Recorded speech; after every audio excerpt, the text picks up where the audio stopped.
ऊंचे पेड़। एक छोटे से कच्चे घर में एक लकड़हारा रहता था जिसका नाम रामू था। उसकी उम्र 35 वर्ष थी। उसकी पत्नी का देहांत हुए 3 साल हो चुके थे। उसका एक बेटा भी था जिसका नाम जीतू था। जीतू अब 10 साल का था। उसका बेटा उसकी दुनिया बन चुका था। एक दिन सुबह रामू खांसी करता हुआ उठा।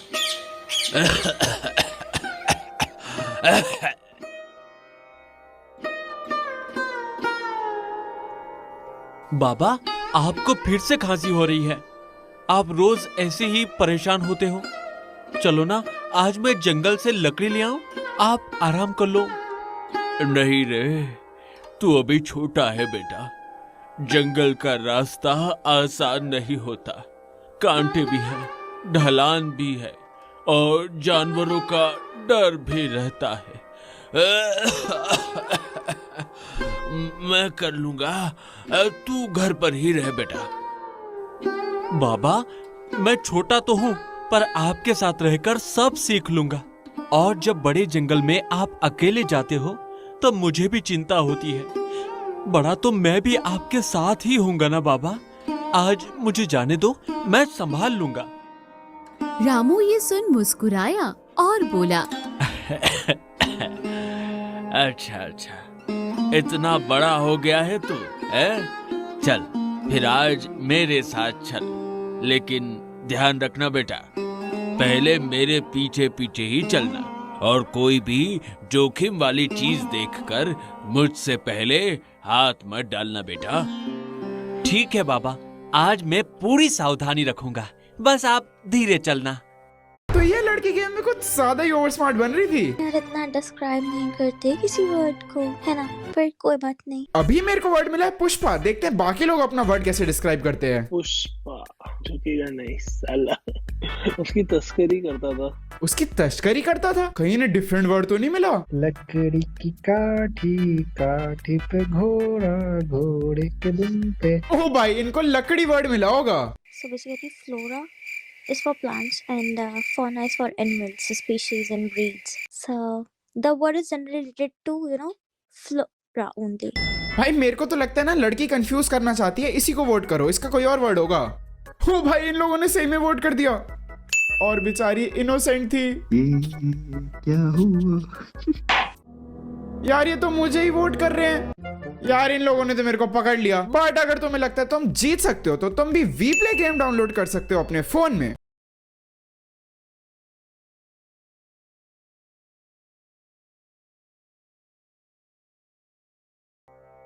दिन बीतते गए। जीतू 15 साल का हो गया। कंधे मजबूत, आंखों में चमक। जंगल में लकड़ियां काटते हुए वो अक्सर पिता से पूछता, बाबा, माँ कैसी थी? बहुत शांत, तुझ पर ही गई है। अगर होती तो आज बहुत खुश होती। क्या वो मुझे कभी गोद में खिलाती होगी बाबा? अरे हाँ बेटा, बहुत खिलाया तुझे। तू तो उनका लाडला था बेटा। तेरे रोने पर वो तुरंत भाग कर आ जाती थी। उसकी हंसी कैसी थी बाबा? ऐसी कि सुनते ही दिन का थकान उतर जाए। पूरे घर में उजाला भर जाता था बेटा उसकी हंसी से।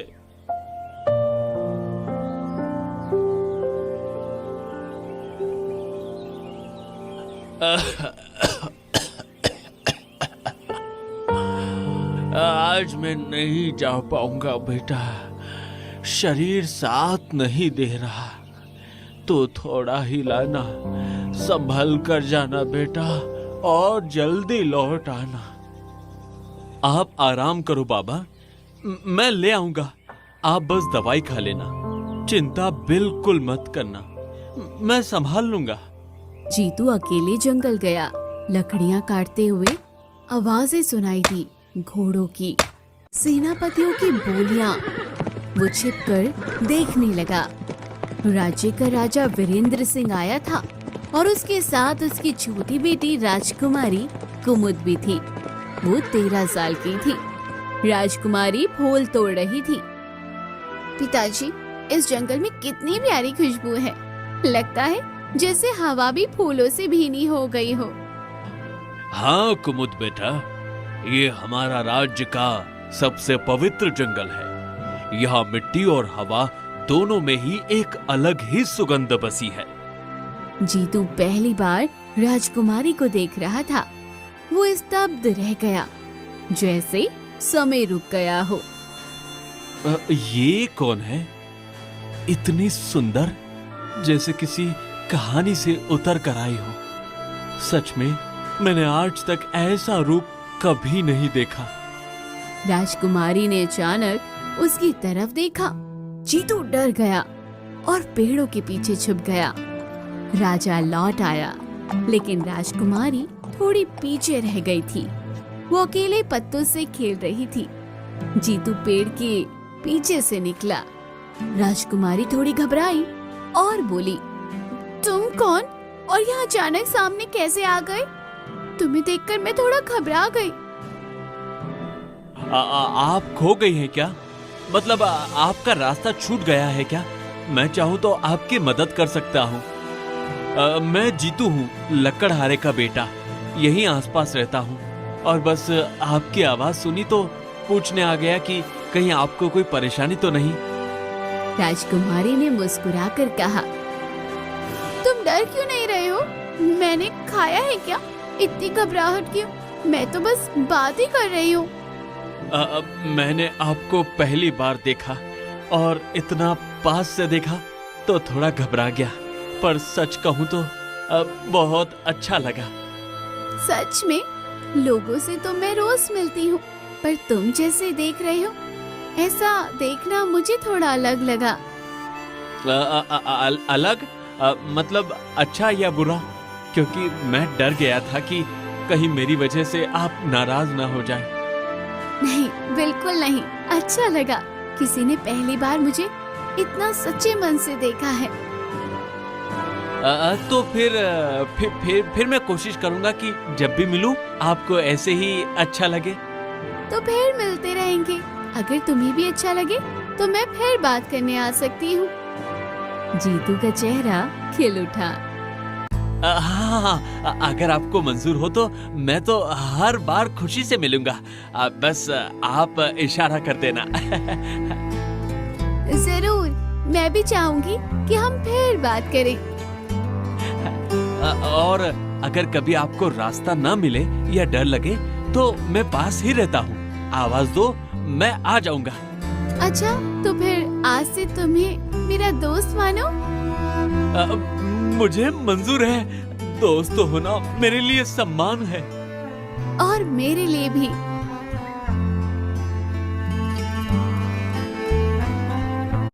வாழ்த்தே இருப்பா உங்களுக்கு. இப்ப தம்பி, இப்ப சின்ன மாற்றம் உங்களுக்கு வருது. இப்ப ராகு கேது இணையறனால தான் உங்களுக்கு இந்த பிரச்சனை அதிகமா இருக்கு. சரிங்களா? ஆனா கவலைப்படாதீங்க.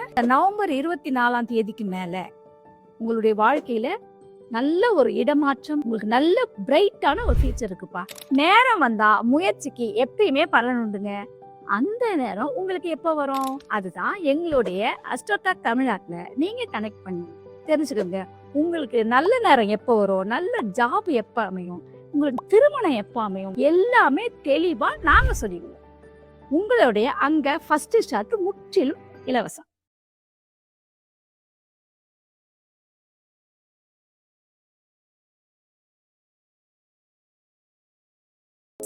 Training harder doesn't always mean performing better. It's about how you fuel. My schedule is packed. I'm moving from coaching sessions to my own training to competitions. That means my body needs fuel that's consistent, clean, and powerful. That's why I choose Biozyme ISO Zero.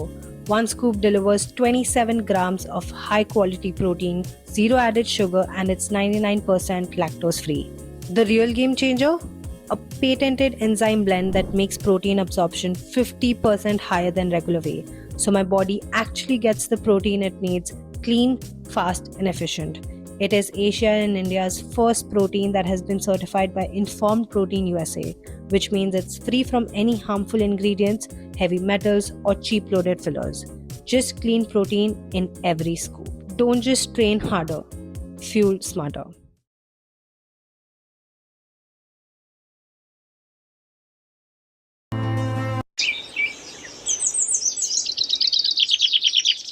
अगले दिन जीतू ने सोचा, मैं राजकुमारी से कैसे मिलूं? वो तो महल में रहती है और मैं तो बस एक साधारण लकड़हारे का बेटा हूँ। हाँ, वो जंगल में इंतजार करता रहा। थोड़ी देर में राजकुमारी वहां आ गई। मैं कुछ कह रहा था आपसे। क्या मैं कभी महल आ सकता हूँ? मतलब क्या वहाँ मेरे जैसे को अंदर जाने देंगे? तुम लकड़हारे का बेटा? हाँ, आ सकते हो अगर तुम डरते नहीं हो और मिलने की हिम्मत रखो। लेकिन महल में पहरेदार हैं, वो मुझे देखते ही रोक लेंगे। शायद बाहर ही खड़ा रहने को कह दे। अभी नहीं पता चलेगा, और जब पता चलेगा तब मैं संभाल लूंगी। पर अगर राजा को पता चल गया तो वो तो बहुत गुस्सा होंगे। जीतू, अगर मुझे परेशानी होती तो क्या मैं खुद तुम्हें रास्ता बताती? मैं चाहती हूँ कि तुम आओ। अच्छा, तो फिर मैं आऊंगा दोपहर में। पर अगर मैं डर गया तो मैं तुम्हें पहले ही हिम्मत दूंगी, और अगर और डर लगे तो बस याद करना कि मैं वही तुम्हारा इंतजार कर रही हूँ। बस आपकी यही बात मुझे हिम्मत दे देती है। तो फिर तय रहा, तुम आओगे और मैं इंतजार करूंगी।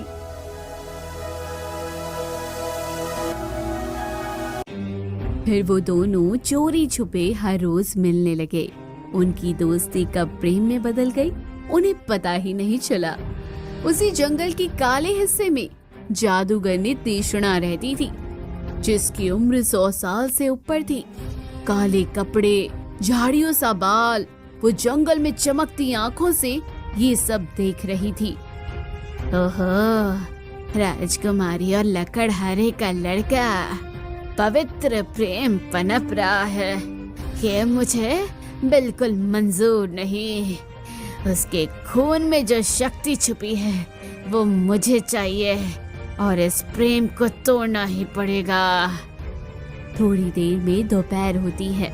जीतू पहली बार महल पहुंचा। वो पीछे वाले दरवाजे से धीरे धीरे अंदर घुसा।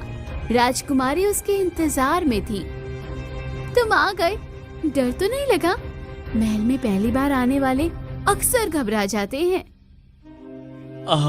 थोड़ा तो लगा, पर आप थी इसलिए हिम्मत आ गई, नहीं तो शायद दरवाजे से ही लौट जाता। चलो, मैं तुम्हें अपना कमरा दिखाती हूँ। अंदर आकर तुम्हें और भी अच्छा लगेगा। लेकिन मैं सोच रहा था, क्या सच में मुझे वहाँ जाना चाहिए? हाँ, क्यों नहीं, तुम मेरे बुलाए मेहमान जो हो। बस डर है कि कहीं कोई गलत मतलब न निकाल ले। जीतू, यहाँ हर बात का मतलब मैं तय करती हूँ, किसी और की परवाह मत करो। ठीक है, ठीक है, फिर मैं आपके भरोसे ही चल रहा हूँ। और मैं चाहती हूँ कि तुम थोड़ा आराम से रहो।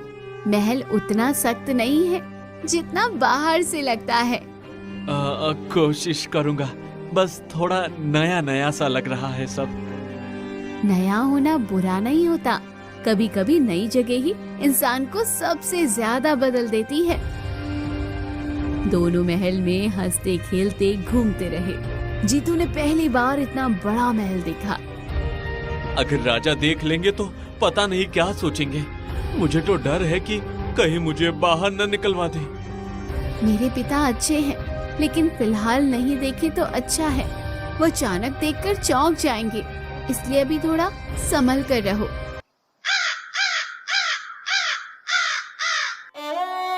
जंगल में एक दिन वृद्ध साधु आए। साधु की उम्र 70 साल की थी। राजकुमारी उनके चरण छूती है। आयुष्मान बेटी, तुम्हारे भाग्य में 2 रास्ते हैं, और दोनों ही ऐसे हैं जिनसे तुम्हारी पूरी जिंदगी बदल सकती है। कैसे रास्ते बाबा? कृपया साफ साफ बताइए, मैं समझना चाहती हूँ कि आप क्या कहना चाहते हैं। पहला रास्ता सुख का रास्ता, जिसमें आलीशान जीवन, आराम, वैभव और शक्ति है। दूसरा रास्ता कठिन, जिसमें संघर्ष, दर्द और खतरे छुपे हैं। पर वही सच्चे प्रेम का मार्ग भी है। मुझे कौन सा चुनना होगा बाबा? क्या ये चुनाव मुझे अभी करना पड़ेगा या समय आने पर समझ जाएगा? जिस दिन तेरे प्रेम की परीक्षा होगी उसी दिन तू जान जाएगी कि कौन सा रास्ता तुझे चुनना है। साधु की बात सुनकर कुमुद चुप हो गई। जीतू भी चिंतित हुआ। सालों बीत गए। कुमुद अब 17 साल की है, जीतू 19 साल का। दोनों रोज जंगल में मिलते। जीतू, तुम बदल गए हो, अब तो बिल्कुल वीर लगते हो। पहले जैसे लड़खड़ाते थे, अब तो कदम भी मजबूत हो गए हैं। तुम्हें देखकर लगता है जैसे तुम किसी लड़ाई के लिए तैयार हो। तुम भी रानी लगती हो, पर डर लगता है राजा को पता चल गया तो वो गुस्से में कुछ भी कर सकते हैं। मैं बस यही सोचकर घबरा जाता हूँ कि कहीं तुम्हें कोई तकलीफ न हो जाए। मैं संभाल लूंगी, तुम बेवजह डरते हो। अगर मैं तुम्हारे साथ खड़ी हूँ तो बाकी चीजों की चिंता मत करो। जो होगा हम दोनों मिलकर देख लेंगे। एक रात जादूगरनी ने पत्तों से जादू किया और अपने आप से कहने लगी, लकड़हारे के बेटे, तुझे पकड़ना ही होगा। तुझ में वो शक्ति है जिसे मैं वर्षों से ढूंढ रही थी। तू नहीं समझता, पर तेरे भीतर की आग मेरे जादू को भी झुका सकती है। मैं इतने सालों से तुझे तलाश रही थी और अब जब तू मेरे सामने है तो मैं तुझे किसी भी हाल में हाथ से जाने नहीं दूंगी। अगले दिन जब जीतू जंगल में आया, जादूगरनी पेड़ से निकल पड़ी। कहाँ जा रहा है प्यारे लड़के? इतने छिपकर चलने से क्या होगा? मुझे तो तेरी चाल भी दूर से पहचान में आ जाती है। तुम कौन हो? अचानक सामने आकर इस तरह रास्ता क्यों रोक रही हो? तुम्हारी आवाज और अंदाज दोनों अजीब लग रहे हैं। साफ साफ बताओ, क्या चाहती हो? तेरी किस्मत, और किस्मत से कोई नहीं बच सकता। तू चाहे माने या ना माने, पर अब तू मेरे रास्ते में आ चुका है। उसने मंत्र पढ़ा, हवा तेज चली, पत्ते उड़ने लगे। जीतू चिल्लाया, कुमुद बचाओ, मुझे बचाओ। और वो बेहोश होकर जादूगरनी की गुफा में खिंच गया। राजकुमारी जंगल पहुंची, पर जीतू कहीं नहीं था। वो दौड़ती हुई साधु के पास गई और कहा, बाबा, जीतू गायब है, मुझे बताइए वो कहाँ है? मैं हर जगह भागती रही पर उसका कोई नामो निशान नहीं मिला। साधु ने आंखें बंद की। तृष्णा जादूगरनी उसे ले गई है। उसकी नजर बहुत तेज है और उसकी मंशा और भी गहरी। वो उसी आत्मा को पकड़ती है जिसमें असाधारण शक्ति छिपी होती है, और जीतू उसकी नजर में आ चुका है। मैं उसे बचाऊंगी कैसे, मुझे समझ नहीं आ रहा, लेकिन मैं हाथ पर हाथ रखकर नहीं बैठ सकती। आप कोई मार्ग बताइए, मैं हर मुश्किल सह लूंगी, बस उसे वापस लाना है। 2 रास्ते। पहला रास्ता सरल है, तुम राजकुमारी रहो, महल में बैठो और सुरक्षित रहो। दूसरा रास्ता कठिन है, जंगल, अंधेरा, जादूगरनी और दर्द। पर उसी कठिन रास्ते पर प्रेम मिलेगा और वही तुम्हें जीतू तक पहुंचाने की राह भी दिखाएगा। मैं दूसरा रास्ता चुनती हूँ, चाहे कितना भी जोखिम हो, चाहे जितना भी अंधेरा मिले, मैं उसके लिए सब कुछ सहने को तैयार हूँ। जीतू जागा तो खुद को लोहे की जंजीरों में पाया। मुझे छोड़ दो, ये जंजीरें क्यों बांधी है? मैं तुम्हें नहीं जानता, ना ही मैंने तुम्हारा कोई दोष किया है। मुझे यहाँ कैद में रखने का कोई हक नहीं है तुम्हें। तेरे खून में पुरानी शक्ति है। तेरे पिता किसी समय में वन वंश के रक्षक थे। मुझे वो शक्ति चाहिए जीतू। तू चाहे इनकार करे, पर तेरे भीतर वही ताकत बह रही है जिसकी मुझे सदियों से तलाश थी, और अब मैं तुझे यूं ही नहीं जाने दूंगी। मैं कुछ नहीं जानता। तुम चाहे कितना भी कहो, मुझे अपने पिता की ताकत, वंश और जादू के बारे में कुछ भी समझ नहीं है। मुझे बस आजादी चाहिए, बस इतना ही। कुमुद अकेले जंगल में निकली थी। कांटे, अंधेरा, जंगली जानवर, वो पैर काटते हुए भी आगे बढ़ती रही। जीतू, मैं आ रही हूँ। मैं चाहे कितनी भी चोट खा लूं, तू जहाँ भी होगा मैं तुझे ढूंढ ही लूंगी। साधु प्रकट हुए। बेटी, तुझे 2 आखिरी परीक्षाएं देनी होगी। पहली परीक्षा भय की परीक्षा, दूसरी परीक्षा बलिदान की परीक्षा। सोच समझकर कदम बढ़ाना, क्योंकि दोनों ही आसान नहीं होंगी। मैं सब सहूंगी, चाहे जितना डर आए, चाहे कुछ भी देना पड़े, मैं पीछे नहीं हटने वाली। पहली परीक्षा जादूगरनी के पास एक काला झरना था। उसमें जो देखो वही डर बनकर हमला करता है। कुमुद उसमें झांकती है। उसे दिखता है जीतू मर रहा है। राजा उसे रोक रहा है। कुमुद रो पड़ी। ये झूठ है, मैं हार नहीं मानूंगी। डर खत्म हो गया।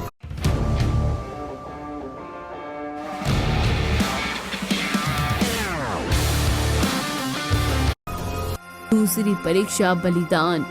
काले दरवाजे पर लिखा था, जिसे तुम प्यार करती हो उसे बचाने के लिए अपना खून चढ़ाओ। कुमुद ने बिना सोचे हाथ काट दिया। जादुई दरवाजा खुल गया। अंदर जादूगरनी तीक्ष्णा बैठी हुई थी। जीतू जंजीरों में था। जीतू को छोड़ दो तीक्ष्णा, मैं हाथ फैलाकर विनती कर रही हूँ। बस उसे आजाद कर दो। उसके साथ जरा सा भी और जुल्म मत करो। राजकुमारी, तू यहाँ तक पहुँच गई। खून बहाया, दर्द सहा, पर बता तो सही, आखिर क्या दे सकती है तू? मुझे ऐसा क्या दे सकती है तेरे पास जिसकी कीमत जीतू की जान हो? अपनी जान भी दे सकती हूँ तीक्ष्णा, सच कहती हूँ। अगर मेरी सांसें रुकने से जीतू की एक सांस भी बचती है तो मैं बिना सोचे अपना सब कुछ तेरे हवाले कर दूंगी। अच्छा, तो आज बलिदान की रात है राजकुमारी। देखूंगी कौन सा प्यार ज्यादा मजबूत है, मेरा जादू या तुम्हारा हौसला। जादूगरनी जीतू को त्याग करने वाली थी। नहीं कुमुद, तुम यहाँ से चली जाओ। मैं नहीं चाहता कि तुम मेरी वजह से तकलीफ में पड़ो। कृपया वापस मुड़ जाओ कुमुद, वापस चली जाओ।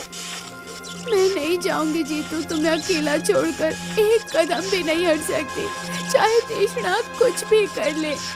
जादूगरनी मंत्र पढ़ने लगी कि तभी तेज प्रकाश फैला। साधु अंदर आए। तृष्णा, आज तेरा अंत है। बहुत दिनों से तेरी काली शक्तियों को सहन किया है मैंने। अब तेरे हर छल कपट का हिसाब यही और इसी पल होगा। तू जितना भी मंत्र पढ़ ले, आज तेरी दुष्टता एक कदम भी आगे नहीं बढ़ पाएगी। कुमुद ने जादूगरनी की छड़ी पकड़ ली। जादूगरनी चिल्लाई, मूर्ख लड़के, हाथ मत लगाना। और साधु तू भी सुन ले, मेरी छड़ी को छूना किसी छोटे खेल जैसा नहीं है। ये छड़ी उन लोगों को भी भस्म कर देती है जिनके पास 500 साल की तपस्या का बल हो। कुमुद को दूर रख, नहीं तो तेरी आंखों के सामने राख बन जाएगी। लेकिन देर हो चुकी थी। छड़ी का मंत्र उल्टा चला और जादूगरनी पत्थर बन गई। जीतू आजाद हो गया। कुमुद उसके पास भागी।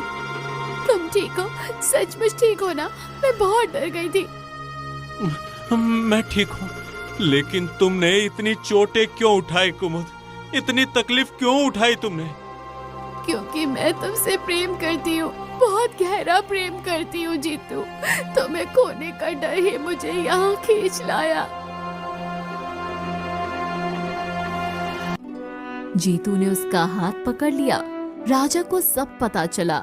वो क्रोधित होकर बोला, राजकुमारी और लकड़हारे का बेटा, यह असंभव है, कभी नहीं। तुम मेरी बेटी होकर ऐसा चुनाव नहीं कर सकती। पिताजी, मैंने जीतू की जान बचाई है, अपनी जान जोखिम में डालकर। अगर ये प्रेम आपको गलत लगता है तो फिर मैं भी गलत हूँ और मैं अपने इस निर्णय से पीछे नहीं हटूंगी। राजा कुछ देर चुप रहा। साधु ने कहा, जिस प्रेम की परीक्षा खून से हो, उस पर कोई राज सिंहासन भारी नहीं। जिस प्रेम में दर्द सहकर भी साथ निभाने का वचन हो, उसे कोई शक्ति नहीं तोड़ सकती। राजा पिघल गया। अगर मेरी बेटी उससे सच्चा प्रेम करती है और उसका मन उसी में अटका है, तो मैं कैसे मना कर दूं? कैसे उसके रास्ते में दीवार खड़ी कर दूं? हल में ढोल नगाड़े बजे। पूरा राज्य खुश था। जीतू राजकुमारी के सामने खड़ा था। मैं आज भी वही लकड़हारे का बेटा हूँ, चाहे मैं कितना भी बड़ा और मजबूत हो गया हूँ। मेरी जड़ें वही है, वही मिट्टी, वही जंगल और वही संघर्ष।